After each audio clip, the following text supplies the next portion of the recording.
Bonjour à toutes et à tous et bienvenue sur ce webinaire dédié à l'intelligence artificielle et la data dans le secteur du bâtiment, plus particulièrement pour les fabricants et les réseaux. On est très heureux de vous accueillir. Vous êtes déjà quasiment 60 d'inscrits. Je suis très heureux de faire ça avec vous et avec Ambre et Anthony. Comment ça va tous les deux? Ça va très Parfaitement bien. bien. Bonjour à tous. Bonjour à tous.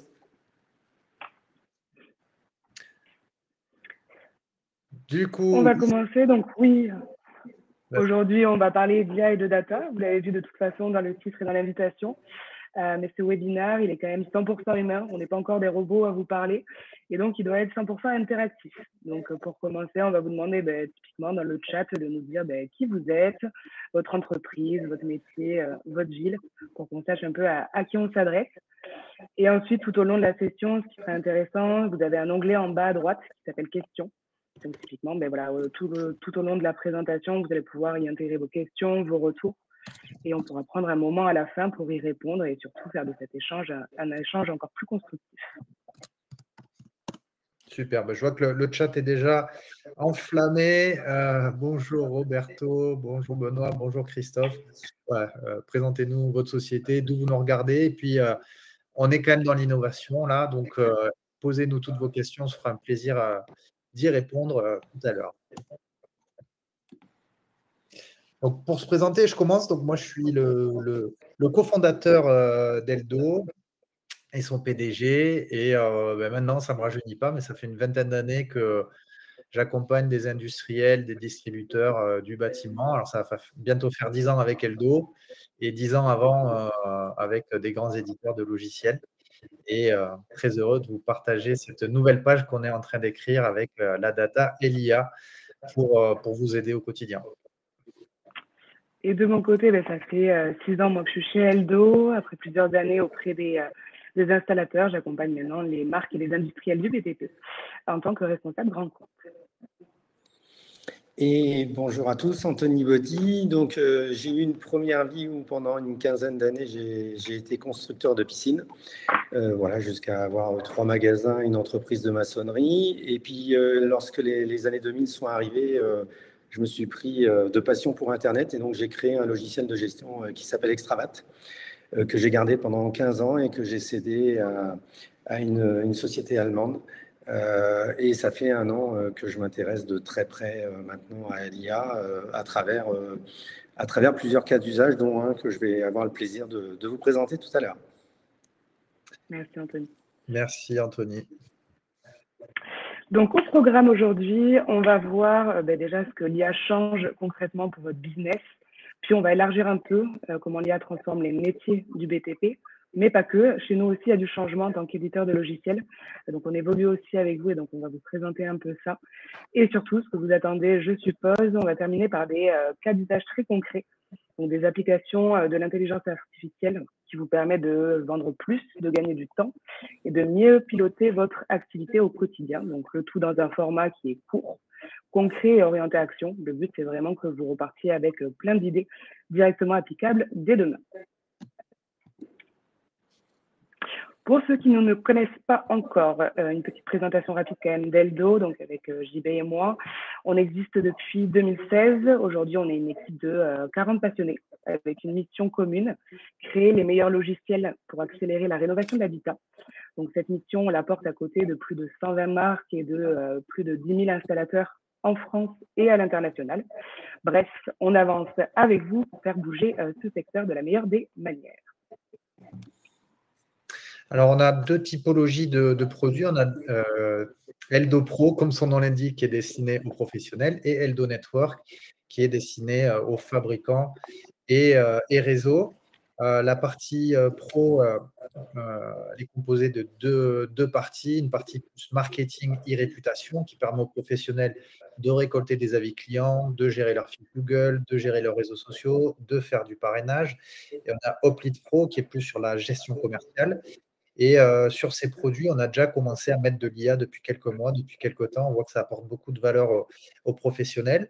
Et aujourd'hui, on va vous montrer vraiment sur la partie fabricant et réseau comment l'IA et la data peut changer la donne. Alors, on va parler d'une data platform qui va être plutôt sur une logique de marketing, de R&D, de pouvoir analyser en temps réel tout ce qui se passe sur le marché pour pouvoir prendre les bonnes décisions commerciales et marketing. On va ensuite voir comment Upload Network branché sur de la data et de l'IA peut vous aider à optimiser tout le traitement de vos leads B2C et la gestion de ces leads par votre réseau de revendeurs installateurs et comment littéralement booster leur performance commerciale et l'expérience client. Et puis, une fois qu'on a pris les bonnes décisions stratégiques, commerciales, marketing, qu'on a déployé les produits sur le marché, il existe un besoin de répondre à un service client. Et puis, l'IA, Tony vous montrera ça, comment l'IA peut permettre de booster vos équipes et fournir un super service à vos clients grâce à l'IA. Donc, c'est un beau programme pour ces 45 minutes, 1 heure qu'on va passer ensemble. Et comme à notre habitude, on va commencer par un petit quiz. Donc là, comment ça va fonctionner? Chaque question, vous allez avoir une pop-up qui va s'afficher. Et donc, il vous suffit de cliquer pour y répondre. On passe à la première question. D'après vous, combien de temps ChatGPT a mis pour avoir 100 millions d'utilisateurs comparé à Google qui a mis 7 ans? Est-ce que c'est 2 ans, 2 mois ou 2 semaines?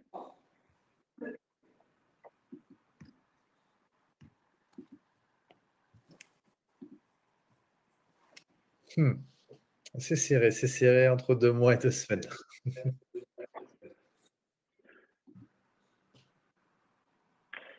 Eh bien, pour ChatGPT, ça s'est passé en seulement 2 mois. Donc, ce chiffre, il montre à quel point les nouvelles technologies, et en particulier l'IA, se diffusent à une vitesse folle. Elles bousculent tout, donc les usages, les attentes, les modèles établis.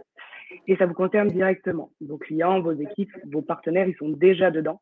Donc, aujourd'hui, la bonne question à se poser, ce n'est pas quand on innove, mais plutôt comment on avance maintenant, à notre rythme et avec les bons leviers.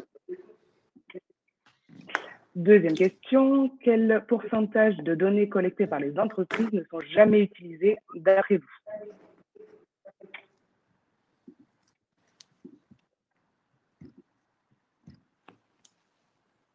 On laisse un peu de temps pour répondre. Alors, au coude à coude, nous avons donc 80% et 53%. 80% qui est en train de prendre le lead. Et aujourd'hui, c'est bien 80% des données collectées par les entreprises qui ne sont tout simplement jamais utilisées. Donc, elles dorment quelque part, sans créer de valeur. La bonne nouvelle, c'est que l'IA peut complètement changer ça. C'est un super catalyseur pour transformer ces données dormantes en actions concrètes et rentables. Mais attention, l'IA n'a rien d'une magicienne.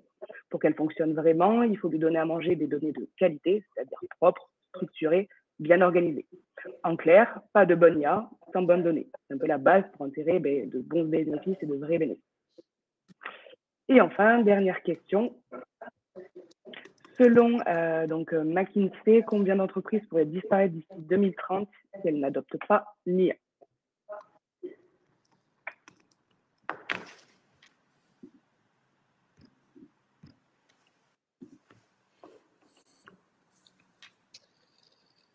Alors, là aussi, 2 réponses qui sont au coude à coude, mais une qui prend le lead, c'est le 30% et le 50%. Le 30% est en train de l'emporter.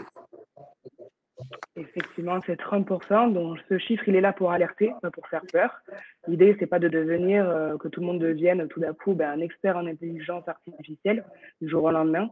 Mais clairement, ne pas s'y intéresser aujourd'hui, c'est prendre un risque. La nouvelle, c'est que vous êtes avec nous aujourd'hui et ça montre que vous avez pris donc une longueur d'avance. L'IA, c'est pas juste une révolution technologique, c'est un levier de performance, de compétitivité et d'agilité. Et donc, notre rôle avec ce webinaire, c'est justement de vous aider à comprendre comment vous pouvez l'intégrer simplement et concrètement selon vos enjeux. Et c'est ce que nous allons voir dès maintenant. Voilà, donc effectivement, l'IA transforme le monde et transforme les différents business. Je trouve intéressant de vous partager comment la rapidité de déploiement des innovations technologiques qui ont fait les différentes révolutions industrielles. Donc là, vous voyez le temps qu'ont mis chaque innovation pour atteindre 1 milliard d'utilisateurs. L'IA générative, c'est 2 ans. Donc, imaginez si vous aviez pu donner Internet et les smartphones 5 ans avant vos clients. c'est un peu l'avantage aussi que vous pouvez avoir si vous prenez ce virage avant les autres. En tout cas, on est vraiment à l'ère d'une nouvelle révolution industrielle. Je vais vous présenter des cas dans le BTP qui pouvaient avoir l'air d'être de la science-fiction, mais qui sont aujourd'hui bien réels. J'étais il y a 2 semaines au Contech Connect avec certains d'entre vous, dont Cyril Perrin qui était présent. Donc, ça à gauche, c'est pour dire qu'il y a des maisons aujourd'hui qui sont entièrement construites par des robots, du moins hors d'eau, hors d'air, en 48 heures. Donc, grosse pénurie des métiers de maçonnerie. Aujourd'hui, la technologie boostée à l'IA permet de faire des maisons. Ce n'est plus des prototypes, c'est vraiment des vraies maisons qui sont homologuées, qui sont habitées derrière. À droite, c'est un engin de chantier qui va récupérer des gravats et les déposer tout seul. Alors, l'année dernière, moi, j'avais été stupéfait de voir des camions qui pouvaient être pilotés à distance. Aujourd'hui, ces camions-là peuvent fonctionner de manière entièrement autonome, pilotée à l'IA. Donc, on voit ça pour les véhicules, les voitures et les taxis. Maintenant, c'est aussi dans le BTP. Et pareil, ce n'est plus des prototypes, c'est dans la vraie vie.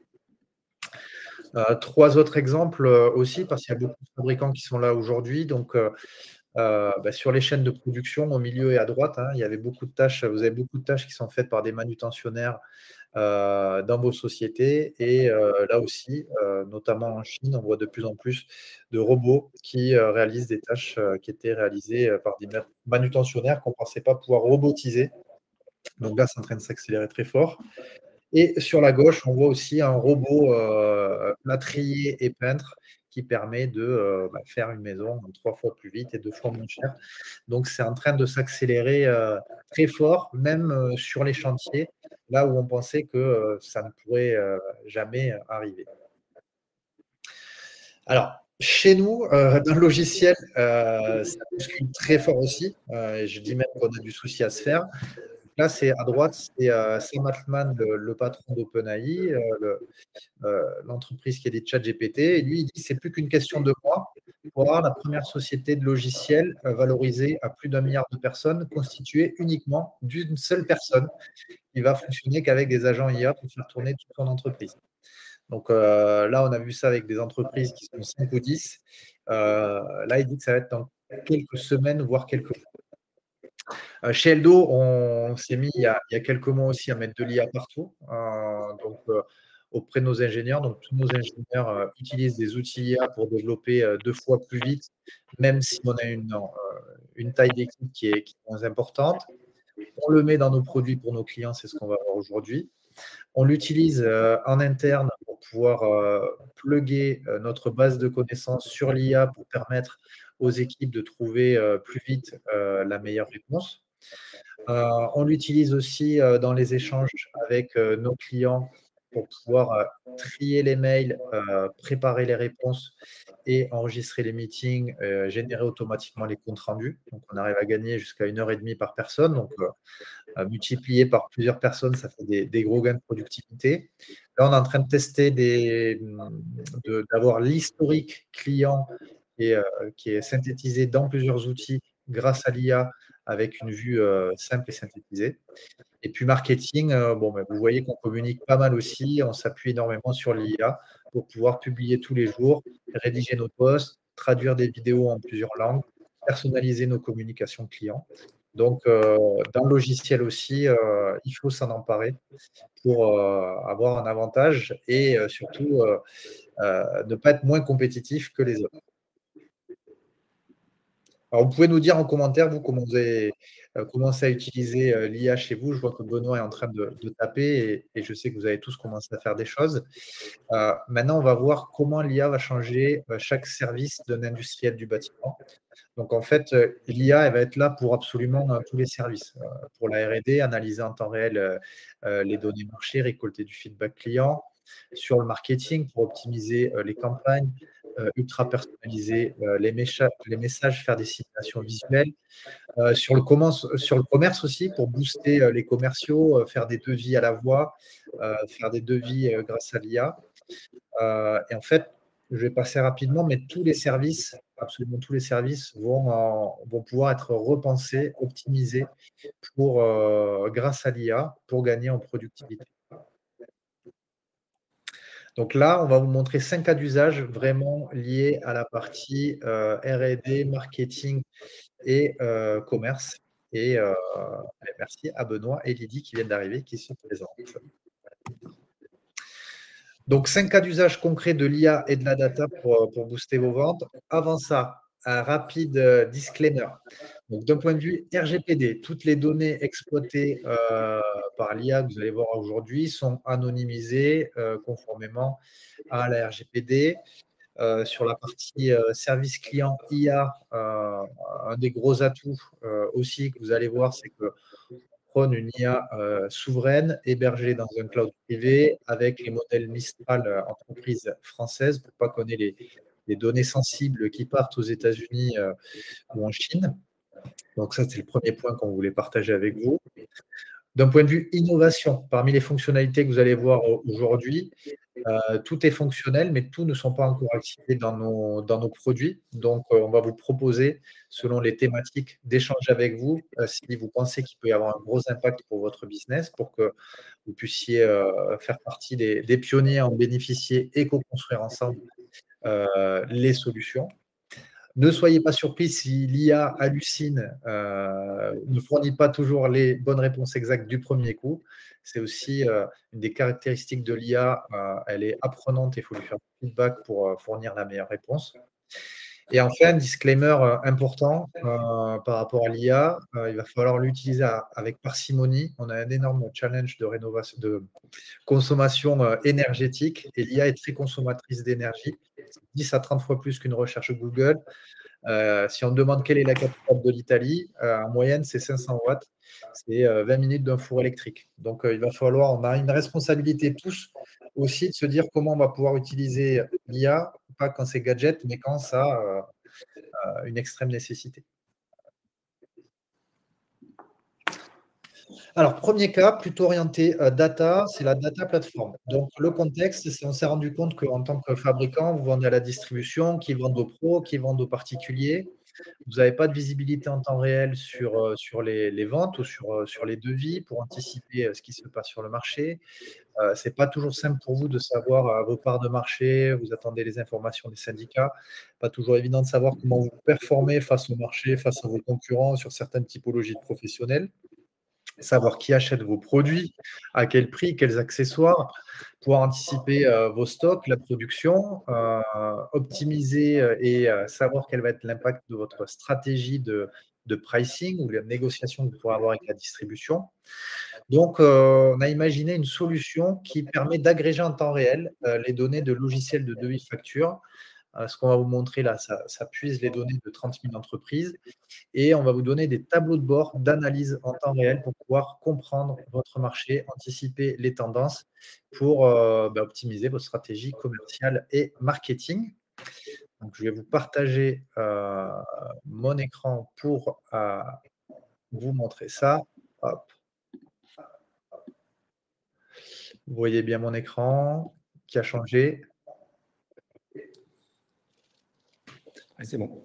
Ouais, alors du coup, là, on est sur un tableau de bord. Vous voyez qu'on va analyser en temps réel les données de 31 000 entreprises et sur 17 millions de lignes de devis. On voit l'évolution du nombre d'informations qui sont gérées dans la plateforme. Et ici, on va pouvoir faire une recherche sémantique par produit, par famille de produits, par article, par marque, pour voir les tendances sur le marché. Donc, si on prend laine de verre pour les fabricants dédiés à l'isolation, on voit qu'on a 8 000 entreprises et 150 000 lignes de devis. Et là, on va avoir le nombre moyen de lignes de devis qui sont faites contenant de la laine de verre. Et on va pouvoir voir donc que de octobre à décembre, le marché était plutôt en baisse et que de janvier à avril, on a par contre une croissance constante de l'activité. Là où ça devient hyper intéressant pour vous, c'est que un nom de fabricant au hasard, si vous tapez votre nom ou celui d'un confrère, vous allez pouvoir voir comment vous performez par rapport au marché. Donc là, on voit que Isover a super performé en janvier par rapport au marché.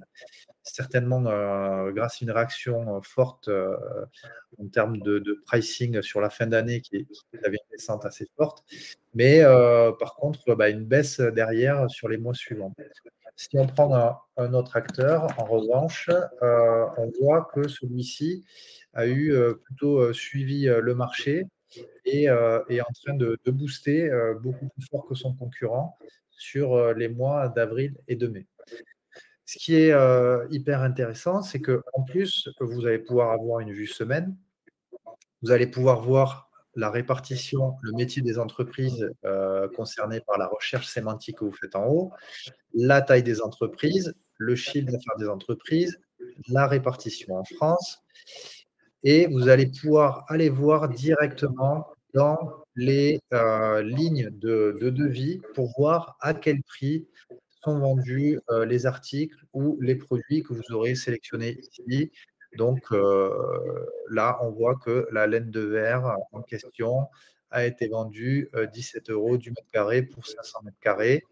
Vous allez pouvoir faire ça pour vos produits, pour tous les produits du marché.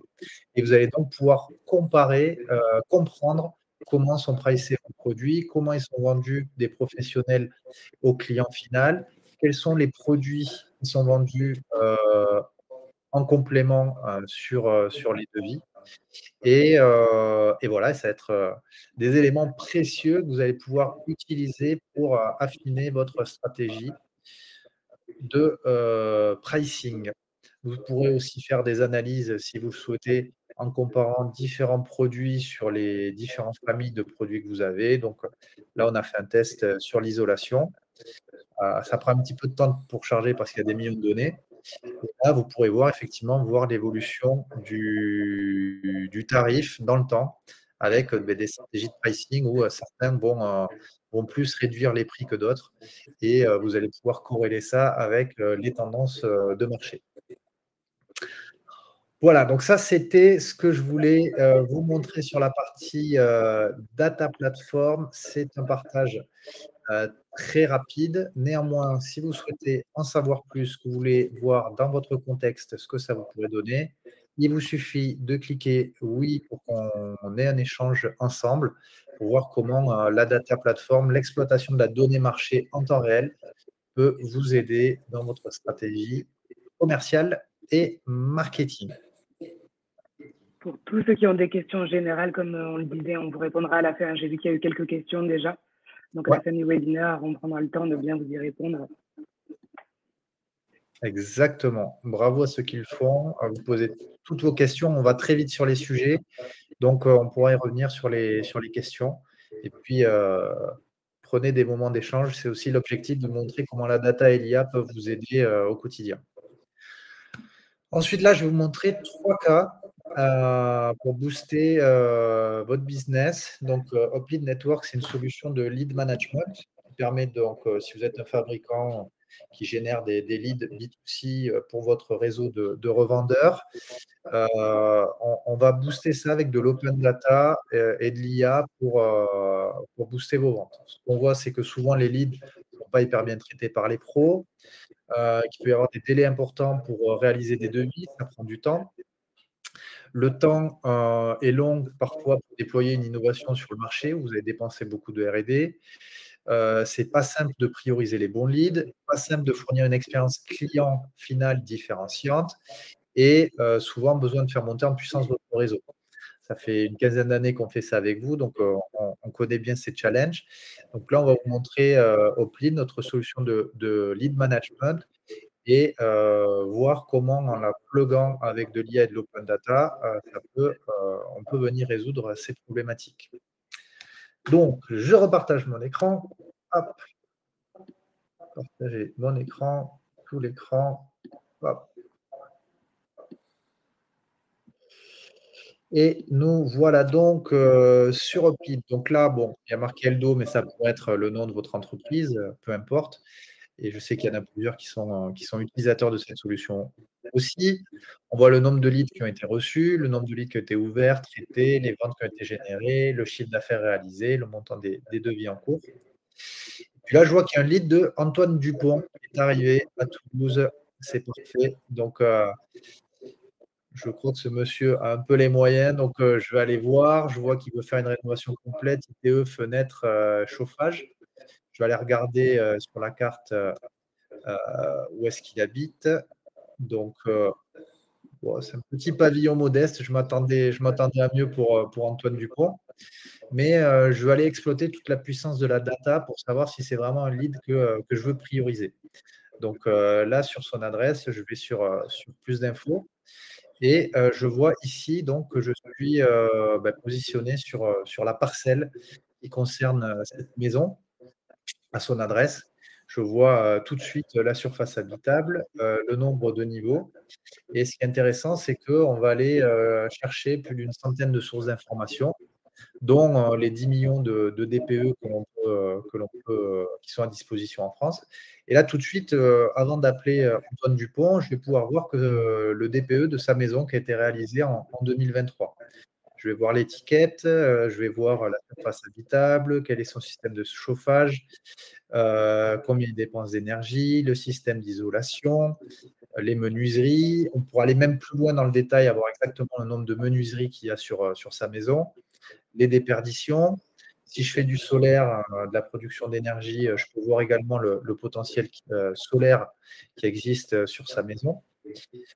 Donc ça va me donner des informations intéressantes. Je peux aller voir aussi au niveau de l'urbanisme s'il y a des problématiques de construction. Est-ce qu'on est sur des zones inondables, des zones ABF? Donc là, ce n'est pas le cas. Hop, mince. Hop, j'ai fait un misclic, j'y retourne. Là, ce n'est pas le cas, donc ça tombe bien. Hop. Je peux aller voir donc les différents permis de construire. Je peux aller voir la hauteur totale de la maison. Je peux aller voir quelque chose que j'aime beaucoup. Donc là, je peux savoir une estimation pour passage à une étiquette B par rapport à aujourd'hui de l'amélioration de la valeur du bien, la réduction de la consommation d'énergie et une estimation des travaux à réaliser pour atteindre cette amélioration. J'ai également un chat à disposition pour, si j'ai un peu la flemme d'aller voir ces infos, sachant que toutes ces infos sont paramétrables, on peut vous afficher que ce qui vous intéresse. J'ai également un chat IA pour me mâcher le travail et me répondre à des questions. Donc là, je lui demande des infos sur le DPE et il me dit, me synthétise les informations qu'on a vues juste avant et il me dit où trouver le DPE complet. De la même manière, sur les risques, sur le PLU, je peux lui poser toutes les questions. Et donc, l'objectif de l'exploitation de la data et de l'IA pour le traitement de vos leads, c'est de pouvoir les prioriser de la meilleure manière, de pouvoir faire gagner du temps à vos clients, à vos chargés d'affaires sur la préparation du devis et l'avant-projet. Voilà, donc ça, dites-nous si vous avez des questions par rapport à ça, mais on a trouvé que c'était un cas d'usage intéressant pour faire gagner du temps et être plus performant. Deuxième cas que je voulais vous montrer, ça c'est un client à nous, je pense, qui est présent, qui a développé ça, c'est assez bluffant. C'est que pour Antoine Dupont, donc j'ai repris la photo de son pavillon ici, et je lui dis que conformément à ce qui m'a été proposé dans la solution, je vais faire une ITE, et je lui demande une version avec une ITE blanche, avec un bardage vertical, et ça me fait la simulation. Là, je me dis, ah, mais le client, il y avait aussi une rénovation de menuiserie. C'est un Toulousain, il est chauvin, il s'appelle Antoine Dupont. Je lui ai proposé de refaire les fenêtres en alu noir à Tecnal, entreprise toulousaine. Et donc là, on voit donc de très belles menuiseries alu noir qui sont positionnées. Ensuite, là, je me dis, ouais, mais ça fait tâche avec le devant. Je lui demande une peinture blanche et un portail noir de la marque La Toulousaine, et aussi de changer la couleur de la murette. Donc là, il m'a bien fait le portail noir. Il m'a bien repassé la façade en blanc. Par contre, je ne me suis pas bien exprimé. Il m'a fait toute la murette en noir. Donc, ça fait un peu triste. Et puis, je vois que la porte de garage, elle fait tâche. Donc, je lui dis, est-ce que tu peux me faire la porte de garage comme la porte d'entrée, s'il te plaît? Il me l'a fait. Je lui dis, c'est un peu noir devant, tu peux faire la murette de la même couleur que la façade. Et là, on commence à avoir un résultat pas mal. Comme je suis exigeant, je me dis que quand même, des volets roulants solaires pour le confort d'été, ça serait bien. Il me met les volets roulants. Et puis, je trouve que les volets roulants, c'est quand même plus sympa quand on voit l'intérieur, donc je lui demande s'il peut l'ouvrir. Et ici, donc, il me les ouvre et là, je suis assez satisfait du, résultat. Je peux arriver avec une super, projection pour le client final.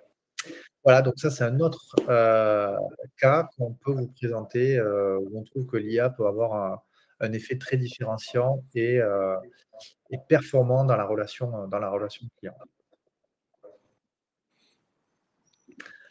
Troisième cas, que je souhaitais vous présenter aussi, c'est donc, ici, vous voyez tout le pipeline, toutes les affaires, tous les leads qui sont en cours dans ce réseau.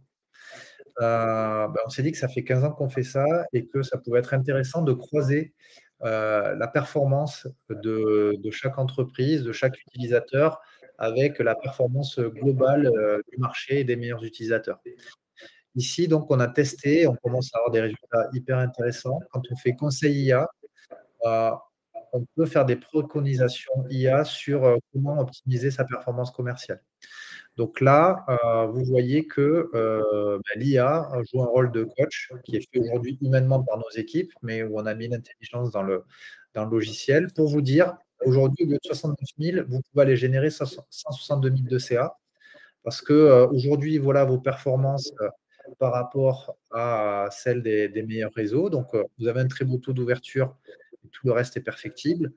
Et derrière, on va avoir des préconisations pour aller atteindre les, mêmes résultats. Vous voyez qu'à l'intérieur de tous ces leads, il y en a 30 qui ne sont pas traités, qui sont oubliés. On voit que, certains ne sont pas correctement clôturés, alors que ça permettrait de les retravailler. Et en fait, on a comme ça, tout un tas de préconisations. Voulez-vous que je vous prépare une relance mail des leads en cours non clôturés depuis plus de 30 jours? Tout un tas de préconisations pour obtenir le meilleur taux de transformation avec, derrière des préconisations pour aller plus loin pour son équipe. Voilà, donc ça, c'est un des cas d'usage qu'on a trouvé et là, on est en train de travailler pour, mettre ça sur tous les, écrans clés de la solution. Donc, au niveau du lead pour dire au commercial, Antoine Dupont, on a déjà travaillé plusieurs fois avec lui. On a 10 clients dans son quartier, donc tu peux utiliser ça dans ton discours commercial. Et voilà comment optimiser l'approche pour sécuriser ce lead. C'est un lead à prioriser en termes de potentiel parce qu'il vient d'un canal où on a des super taux de transformation et pour toutes les informations que j'ai données juste avant. Là, on est en train de réfléchir également comment faire ça sur la partie palmarès, qui est un tableau de bord où vous pouvez voir la performance de vos commerciaux ou de vos revendeurs pour pouvoir donner des conseils personnalisés pour, pareil, conseil IA, pour que chacun soit les plus performants et dire ce qui manque.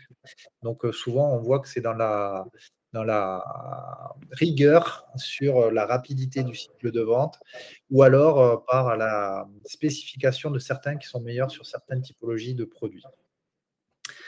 Et enfin, sur la partie marketing également, vous avez des tableaux de bord qui vous permettent de voir les canaux d'acquisition qui permettent de générer du lead ou générer des ventes.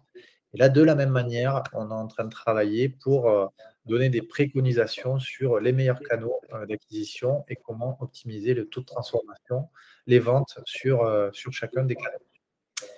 Voilà, donc ça, c'était un autre des cas d'usage pour aller booster votre performance commerciale et marketing. C'est un rapide aperçu. Il y a eu beaucoup de questions. N'hésitez pas aussi à nous partager vos ressentis sur ce qu'on vous présente. Nous, là, c'est un peu en exclusivité qu'on vous sort tout ça. Donc, comme disait JB, il y a des choses qui sont déjà en place et il y a des choses qu'on va mettre en place. Donc, c'est important d'avoir vos retours, vous qui êtes expert sur votre secteur, pour qu'on puisse améliorer aussi cette solution. Voilà. Donc, pour tester cette partie-là, pour échanger avec nous, pour faire partie des pionniers à l'utiliser parce que vous y voyez un intérêt pour votre performance, il vous suffit de cliquer oui pour qu'on échange ensemble sur ces différentes options pour vous. Voilà, parce que le but aujourd'hui, c'est de vous donner un aperçu et que, comme toujours, on co-construise ça ensemble. On passe maintenant à la partie service client. Je passe la parole à Anthony. Oui, rebonjour à tous. Je vais avoir le plaisir de vous expliquer un petit peu un cas d'usage qu'on a travaillé au niveau du service client et de la satisfaction client. Juste pour un petit préambule, Internet a démarré il y a une vingtaine d'années et c'est là où on a commencé un peu à structurer la donnée avec des outils. On a démarré avec des extranets, après avec des CRM, après avec des outils de gestion, des ERP. Et donc, on se retrouve 20 ans après avec une somme de données qui est hallucinante. D'ailleurs, dans l'exemple, on dit bien qu'aujourd'hui, les entreprises stockent bien la donnée, mais aujourd'hui, ils ne l'exploitent pas trop. Et donc, justement, on veut se servir de la puissance de calcul de l'IA pour pouvoir améliorer votre quotidien et surtout améliorer, on va dire, la relation client qui est souvent génératrice de chiffre d'affaires. Donc, nous, on a détecté un cas d'usage dans les entreprises, parce que l'IA, effectivement, ça peut faire plein de choses, mais l'idée, c'est que ça vous rende service. Et on s'est principalement occupé de l'IA documentaire, puisque dans les entreprises, si on prend côté technicien, on va prendre cet exemple-là, il peut y avoir pléthore de documentation technique qui sont stockées, sauf que lorsque le technicien va sur place, ben souvent, soit il a peine à la consulter parce qu'elle n'est pas disponible, soit il a un peu la flemme de la consulter parce que le PDF fait 40 pages, et donc souvent, il va solliciter le support du fabricant pour dire, ben voilà, je suis chez le client, j'ai un code erreur, est-ce que tu peux m'aider? Et donc, ce qui fait qu'on perd en fluidité. Et finalement, ben, on se retrouve à avoir stocké des documents qui ont un coût et finalement qui sont peu utilisés. Souvent, le technicien, il a toujours les bonnes raisons de pouvoir le dire. Ben, c'est mal rangé, c'est pas accessible, je l'ai pas trouvé ou j'ai pas eu la bonne version. Le versionning est un vrai sujet. Si on prend un exemple, souvent, il y a des modèles qui sont là depuis 20 ans, qui portent le même nom. Et sauf quand le client appelle et qui dit qu'il a ce modèle, ben lui, il ne sait jamais quelle version il a et quel modèle. Donc, on a décidé de travailler sur une application qui permet juste de poser la question et à partir de cette question, d'avoir la réponse et de pouvoir avoir la page de la documentation dédiée. Vraiment quelque chose de très simple pour justement pouvoir être le plus efficace possible. Ça a aussi pour but, lorsque les clients appellent, soit dans les magasins, de pouvoir, lorsqu'ils ont une assistante, qu'elle puisse déjà poser des questions ou qu'elle puisse déjà être force de proposition, puisqu'elle pourra déjà poser la question à l'IA, ou alors mettre à jour la fiche d'intervention du technicien en disant bah, voilà la réponse que l'IA me propose avec la documentation dédiée. Donc, on est sur une IA souveraine, hein, c'est quelque chose de très important puisqu'on est sur des données techniques que les industriels, que les fabricants veulent garder. Et on travaille essentiellement avec Mistral, qui est une IA souveraine.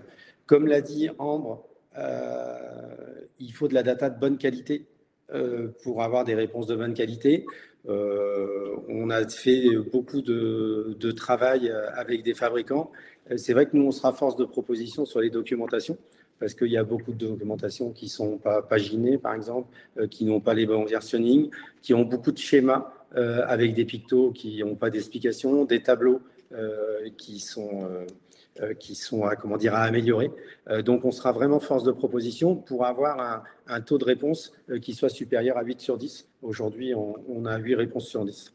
Donc, ce que je vous propose, c'est de faire un exemple avec JB qui va partager son écran et donc qui va vous montrer. Donc, l'idée, c'est vraiment très simple. On repart du principe d'une application mobile. Voilà, hop. Et donc, comme on l'a dit un petit peu tout à l'heure, l'IA est très coûteuse. Donc, on a décidé, pour justement éviter, lorsqu'on pose une question sur un modèle, on a un système de filtre. Donc, on a travaillé sur les modèles, mais aussi on a travaillé sur les numéros de série. Je vous disais tout à l'heure, si par exemple on prend l'exemple de Golf que tout le monde connaît en voiture, ça fait 20 ans que la Golf elle existe et lorsque le client appelle, il dit qu'il a une Golf. Voilà. Et ben juste avec le numéro de série, on pourra avoir la bonne documentation adressée automatiquement. Et donc une fois qu'on a choisi ce modèle, ça va nous permettre d'avoir une IA moins énergivore et ça va nous permettre d'avoir une qualité de réponse. Donc là, on voit l'exemple de JB. Je lui ai posé, peux-tu me montrer le circuit thermodynamique? Donc, on a une réponse qui se fait automatiquement. Et si tu descends un petit peu plus bas, on a carrément la page de la documentation dédiée. Et donc, ça permet d'avoir automatiquement l'information. Une fois que l'on revient en arrière, qu'on a cette information-là, on a les 3 petits points au-dessus qui permettent à ce moment-là soit de partager la réponse avec un collègue ou si c'est le bureau, un technicien, voilà, par tous les canaux que vous connaissez. Soit je peux télécharger la documentation en complète parce que je vais avoir besoin d'autres informations. Soit je peux contacter le fabricant. Donc l'idée, c'est vraiment sur des questions de support niveau 2. J'ai bien fait comme la documentation m'a dit, mais j'ai du mal. Et donc là, à ce moment-là, le support est plus qualitatif et donc il y a un vrai sujet de discussion. Et après, le dernier point qui est important, surtout sur une IA, on dit qu'il faut fine-tuner l'IA. Donc, on va évaluer les réponses. Alors, les réponses bonnes, en règle générale, l'utilisateur, il ne nous donne pas la réponse bonne, ça pas, il est content. Donc, mais c'est surtout la mauvaise qui va nous intéresser et qui va nous permettre d'avoir des KPI pour pouvoir vous dire le taux de bonne réponse par rapport à votre documentation. Et puis, si c'était une réponse incorrecte ou une information erronée ou une réponse imprécise, et nous, on va pouvoir, on appelle ça fine-tuner, on va dire améliorer le modèle pour que justement le taux de réponse monte à 9 sur 10, à 9,5 sur 10, à 10 sur 10. Voilà. Donc voilà, donc c'est assez synthétique, mais c'est assez efficace. Donc là, on a posé d'autres questions où j'ai demandé les références de pièces. Que propose le système scaffolding, voilà, donc sur cette interface.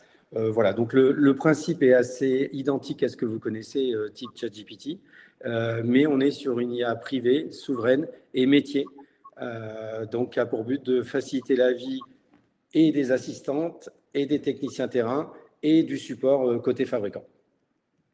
Voilà, donc si vous avez des questions, je suis à votre disposition. On est en train de l'améliorer pour pouvoir intégrer des vidéos, des petites vidéos que les fabricants ont.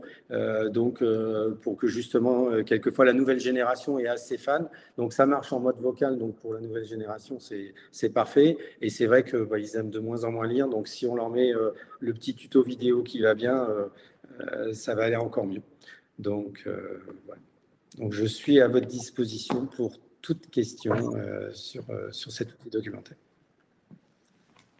Vous pouvez même cliquer sur la fenêtre qui s'ouvre si vous voulez creuser comment utiliser l'IA pour votre service client, pour aider vos équipes à avoir la bonne réponse plus simplement, ou fournir même ça à vos clients directement pour les tâches, les questions rébarbatives qui reviennent systématiquement. Parce que, comme le disait quelqu'un dans le chat, aller fouiller dans une FAQ, personne ne le fait. Par contre, poser une question en vocal et vouloir la réponse tout de suite, ça, on le voit beaucoup plus. Je pense que vous le voyez beaucoup plus. Donc, et ça peut s'étendre aussi. On étend aussi cet outil-là, quelquefois pour les entreprises, où ça va être carrément les méthodes de vente interne, ça va être les documentations techniques internes. Donc, c'est toujours une IA privée, donc qui est pour directement le fabricant. Et c'est sa base documentaire à lui en temps réel. Donc, il peut y avoir la méthode de vente, les process de fabrication, les livrets d'accueil. Lorsque quelqu'un arrive, à qui dois-je poser la question pour commander mon ordinateur? Voilà, toutes ces questions-là qui vont faciliter le quotidien.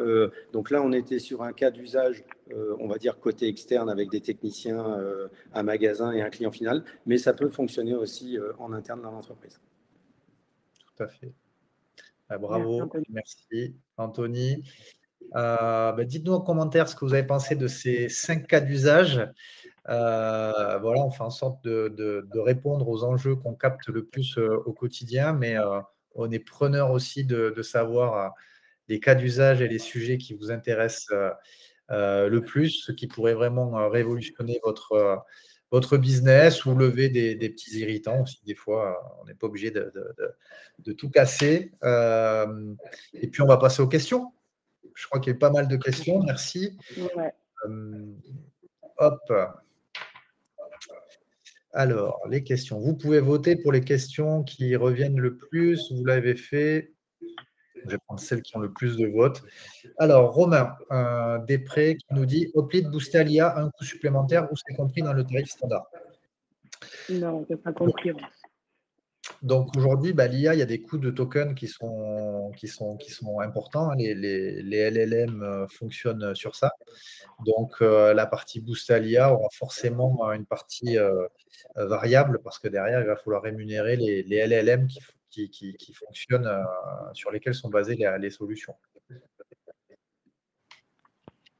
Mais pricing en cours de constitution, si ça vous dit de tester et d'utiliser, ça sera avec plaisir. J'imagine que vous avez dû répondre à oui sur le formulaire. Ensuite, Titoine. Quel modèle IA utiliser pour le chat IA? Alors, je ne sais pas à quel moment était la question. C'était sur la prévisualisation, j'y vais, avec justement les fenêtres techniques, la Tunisienne. Ok, là on était sur du chat GPT. Ce qui est intéressant, c'est que pour votre information, en règle générale, chaque outil qu'on développe a pour but d'être interchangeable au niveau des LLM. Il faut pouvoir se projeter sur l'avenir. Et au début, on a bien vu que ChatGPT a pris une avance. À un moment donné, on a eu DeepSeek. Après, on a eu Llama qui est revenu. Après, on a Mistral. Donc, il n'y a rien de figé. Après, une IA souveraine, forcément, dans le monde actuel, c'est presque indispensable pour moi. Voilà. Question de Benoît Debuchère chez Dirui. La génération d'images dans la simulation des menuiseries clients est-elle reliée à un catalogue fournisseur? Exemple donné, Tecnal et la Toulousaine qu'on a pris pour exemple. Pas du tout. Moi aussi, je pensais comme toi au départ que pour pouvoir sortir quelque chose de pertinent et d'utilisable, il allait falloir se brancher à tous les catalogues. En fait, tu demandes une menuiserie à lui noir, tu dis la marque. Bon, en fait, sur une photo, on ne va pas beaucoup voir la différence entre une marque et l'autre. Donc, en fait, il fait tout seul. Tu n'as pas besoin de te plugger sur le catalogue fournisseur. Par contre, je pense que demain, l'idée, ça sera de se brancher sur les catalogues fournisseurs pour fournir des réponses plus précises. Mais là, en l'occurrence, pour l'exemple, il n'y a pas eu besoin.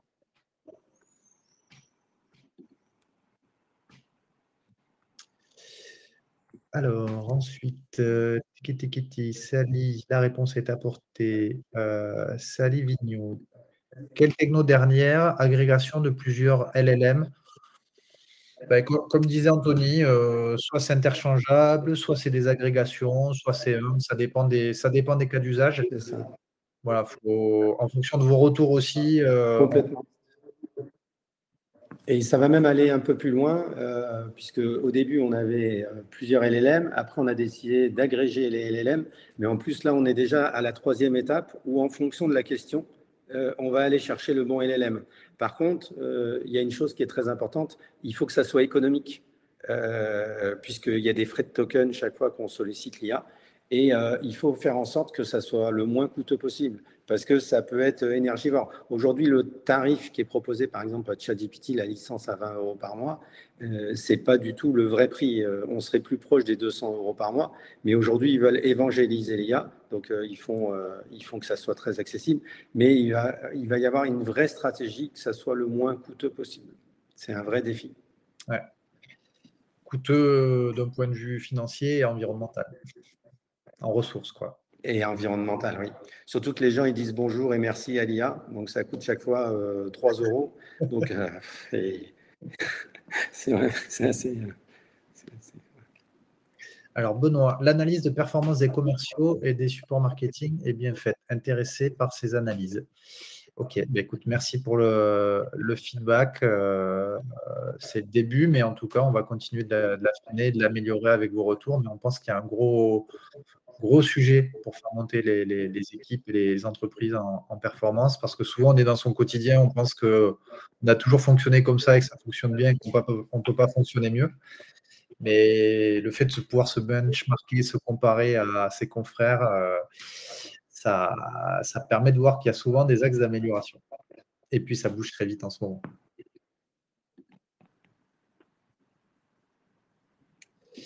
Romain, prévoyez-vous d'intégrer de l'IA conversationnelle dans Oplead avec les prospects type envoi de SMS de suite après la demande pour essayer de gagner le lead et le qualifier encore un peu plus?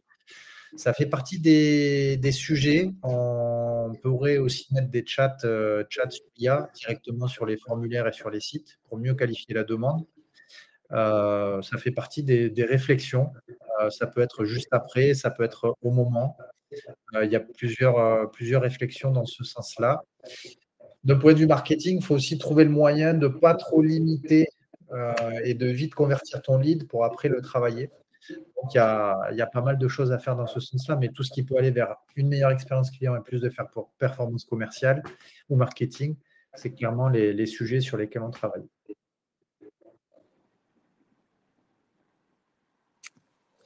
Floriane, est-ce que l'outil Oplead Network peut être en lien avec des besoins de notre service? Je pense notamment au planning des travaux, à la facturation, aux commandes fournisseurs. Alors, Oplead, c'est vraiment un outil qui est connecté et connectable à tout votre environnement, sur tout ce qui est planning des travaux, facturation.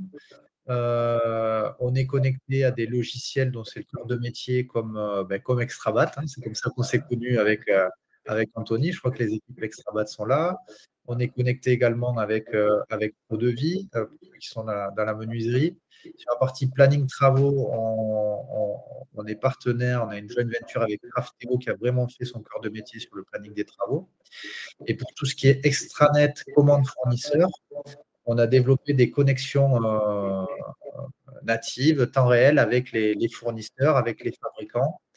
On a même mis en place des systèmes de SSO, donc de connexion automatique, pour pas que les pros aient à se reconnecter entre le portail fournisseur et leur solution. Donc, effectivement, on peut être complètement en lien avec tous ces sujets-là. Nous, on ne va pas tout faire. Par contre, on va se connecter avec ceux qui font très bien les choses et nous, on va être sur notre cœur de métier.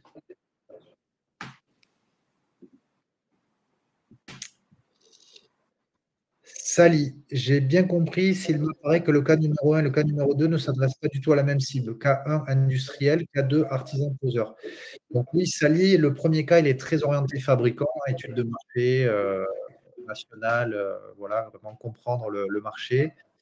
Les cas 2, 3, 4, ça peut être aussi bien pour un fabricant que sur un professionnel. Hop. Lydie, est-ce que votre solution lead management est disponible dans d'autres pays que la France?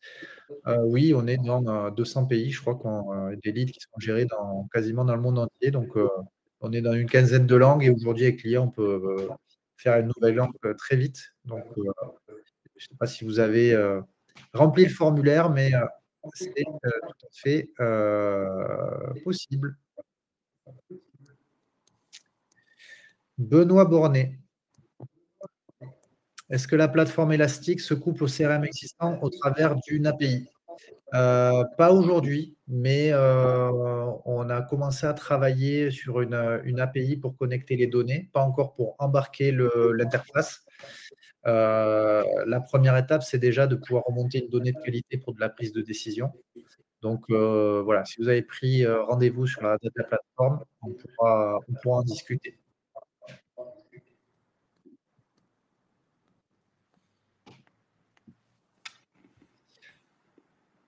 Alors, Elodie, Lydie, d'où proviennent les données? Est-ce possible de sélectionner par secteur, notamment solaire? Ça, je ne sais pas si c'était sur la data platform ou sur l'open data dans Oplead. Mais si c'est sur l'open data d'Oplead, on va chercher une centaine de sources d'open data publiques. Donc, bon, ça serait un peu long de les citer, mais il y a plusieurs systèmes qui sont utilisés. Ça peut être l'ADEME, ça peut être le cadastre, ça peut être… il y a beaucoup de sources de données qui sont utilisées.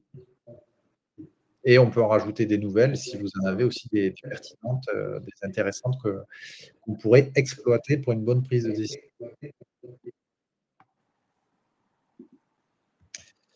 Avec plaisir, Lydie. Élodie Louvel, et je crois que c'est la même question pour Amaury. Donc, d'où viennent cette base de vie? Donc, pour la data platform, on va se brancher sur des logiciels de devis facture. Aujourd'hui, on ne peut pas les citer, mais voilà, en tout cas, si vous voulez creuser dans votre contexte, Amaury qui est dans l'isolation, et on a beaucoup de data sur l'isolation, avec plaisir pour regarder ça avec toi. Et Elodie, pareil, je n'ai pas ton cœur d'activité, mais pardon? CF Group. Piscine, on a un peu de données piscine, ça peut être intéressant.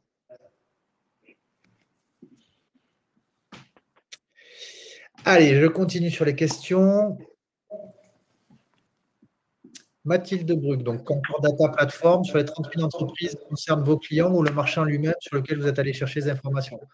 C'est plusieurs entreprises, c'est pas L2, nous on a 10 000 entreprises utilisatrices, donc on va au-delà de ça. Donc c'est 30 000 entreprises et c'est en croissance tous les mois. Donc je pense dans quelques mois et années, déjà sur 500 000 entreprises du bâtiment et pour les industriels qui utilisent déjà la solution, ils nous disent que les parts de marché, les informations encadrent vachement bien avec ce qu'ils ont, avec un niveau de détail qui n'avait été jamais vu auparavant. Donc voilà, ça va continuer de croître en quantité et en qualité. Et aujourd'hui, ça donne quand même une très très bonne vision marché. C'était question de Mathilde Bruck. Question de Denis. Vous pensez que le chat Mistral atteindra le niveau du chat GPT dans combien de temps? Anthony, je te laisse répondre à ça. Ça c'est une belle question. C'est une belle question et tout est une question d'entraînement. En gros, si demain je veux être un champion, il faut que je sois un champion de l'entraînement. Pour les LLM, c'est la même chose. Après, effectivement, Mistral part un peu en arrière de ChatGPT et un peu en retard, avec un peu moins de moyens. Mais plus on va l'entraîner, plus on va le solliciter, meilleur il sera. Donc c'est vrai que la tendance, quelquefois, ça serait d'aller plus vers ChatGPT parce qu'il est plus performant, honnêtement. Nous, on a fait des tests sur l'IA documentaire. On a fait des tests même avec DeepSeek et effectivement, les résultats étaient un peu plus pertinents. Mais on sait que derrière, comme on va l'entraîner, on va combler cet écart. Donc, quelquefois, ce que on pourrait être force de proposition, c'est que vaut mieux que vous posiez d'abord votre question à Mistral et si vous n'êtes pas complètement satisfait de la réponse, vous pouvez aller de l'autre côté. Mais au moins, vous aurez entraîné Mistral.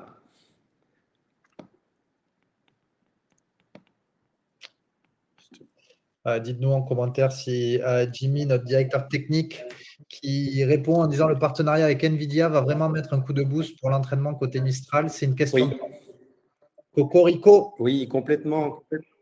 Ouais, complètement. Et puis il y a une vraie stratégie européenne. Donc il faut que l'écosystème soit aligné. Il faut qu'on soit en ordre de marche. Voilà. Donc ça veut dire que c'est nous en tant qu'éditeurs, c'est les clients en tant que professionnels. Et après, c'est à nous de bien faire le travail. Si on éduque bien notre IA, si on la fait progresser et que la satisfaction est au rendez-vous, c'est-à-dire qu'on passe de 8 réponses sur 10 à 8,5 à 9, voilà, il y aura plus de sujet. Il y aura plus de sujet.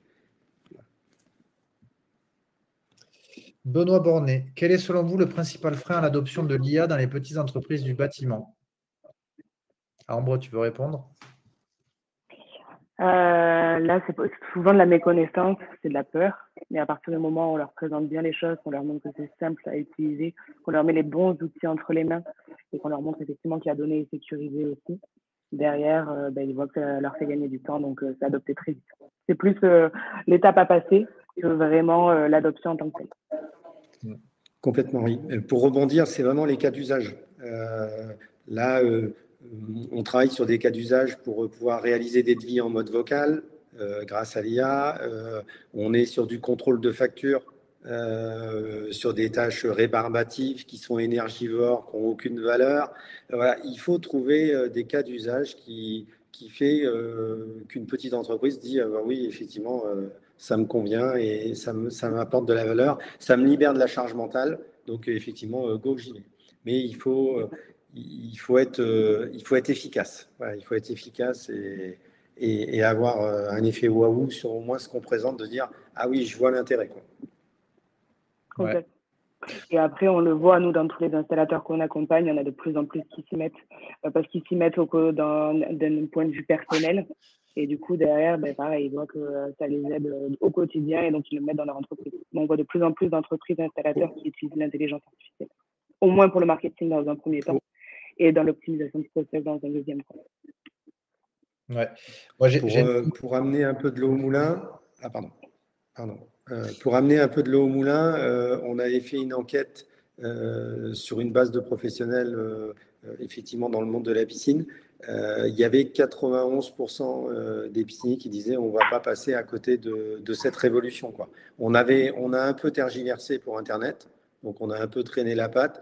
Là, l'IA, ils se disent non, mais on va vraiment y aller. Donc après, je pense que dans le métier de la menuiserie, ils sont aussi en maturité, dans le monde du poêle.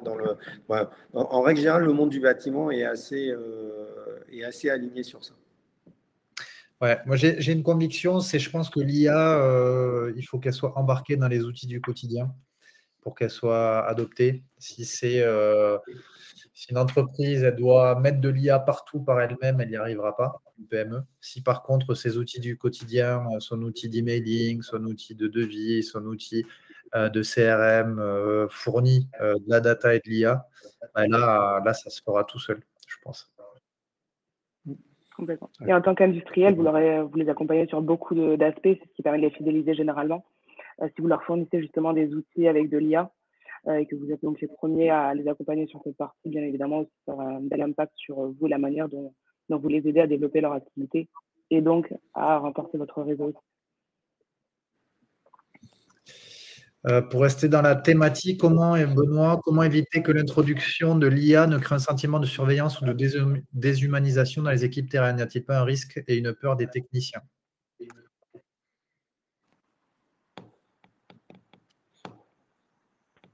Non, à partir du moment où ça leur rend service, à partir du moment où ça leur facilite le quotidien, ça leur va bien. Et la nouvelle génération, n'oubliez pas, la nouvelle génération, c'est une génération d'immédiateté qui a été élevée au smartphone. Il faut qu'elle ait des outils qui soient en adéquation avec leur ADN et ils ne veulent pas une doc de 40 pages, quoi. Ça ne les intéresse pas. Il va falloir qu'ils cherchent. Donc, parler en mode vocal, faire des vocaux, ça, ils savent faire. D'avoir la réponse, que cette réponse soit doublée de la page de la documentation pour contrôle. Voilà, ils sont en mode confort. Voilà, ils ne comprennent pas tout, ils veulent contacter le support, ils ont le numéro du support, ils n'ont pas besoin de chercher, ou ils n'ont pas besoin de stocker tous les numéros du support. Voilà, c'est à partir du moment où ça coche toutes les cases. J'ai pas eu un seul technicien qui m'a dit ah non, fais pas ça, ça va pas me rendre service. C'est vraiment, c'est même attendu. Voilà, c'est attendu. Après, c'est toujours l'inertie entre on y va pas. C'est un peu comme Internet. Moi, je me rappelle au début d'Internet, on va attendre parce que ça va évoluer. On était en 2G, après on est passé en 3G, après on est passé en 4G. Ah bah j'attends qu'on passe en 9G. Oui, on n'y ira peut-être jamais, voilà. Mais et à un moment donné, il faut enclencher le mouvement. Mais voilà. C'est ça. Et puis, il y a ceux qui prennent le mouvement direct, ceux qui suivent et ceux qui sont à la traîne. Donc, c'est ça. Allez, je prends une dernière question. Mathilde qui revient sur la data platform, qui dit mais quelles sont les sources d'informations? Donc aujourd'hui, on ne peut pas révéler les sources d'informations. Ce sont les logiciels de devis qui nous partagent les infos, qui nous ont demandé de ne pas révéler leurs sources. Mais en tout cas, les données sont hyper fiables. Tu n'as pas la fiche d'information du professionnel directement parce que on peut utiliser qu'à des fins statistiques. Tu peux avoir les lignes de devis, tu peux avoir la structure juridique de l'entreprise, son département, le nombre de salariés, son chiffre d'affaires, son métier. Voilà, donc ça permet quand même de bien profiler, bien cibler quels sont les clients qui achètent tel ou tel produit, qui ont telle ou telle performance. Donc, bon, Mathilde, je vois qu'il y a beaucoup de questions. Je pense que ça serait intéressant qu'on regarde sur votre secteur ce que ça peut donner. Bon, ben, écoutez, on a dépassé un peu le timing. Merci beaucoup. J'espère qu'on va vous retrouver bientôt. Dites-nous s'il y a des sujets qui vous plairaient, qui vous intéresseraient pour le prochain. En tout cas, on fait en sorte d'être toujours avec un train d'avance pour vous par rapport à ce que la technologie peut apporter au métier du BTP. Merci à nos équipes techniques qui se battent au quotidien pour développer tout ça, parce que ce n'est pas chose simple. On avait peur de l'effet démo, que ça ne tourne pas, mais tout a fonctionné. C'est magnifique. Merci de votre temps. Merci beaucoup, Anthony et Ambre. Merci tout le monde pour les échanges. Merci tout le monde pour votre écoute. Et puis à très bientôt pour le prochain webinaire. Je pense à la rentrée après les vacances avec plein d'innovations qu'on aura pu construire ensemble. Merci beaucoup. Très bonne journée. Merci beaucoup. Bonne journée. Merci.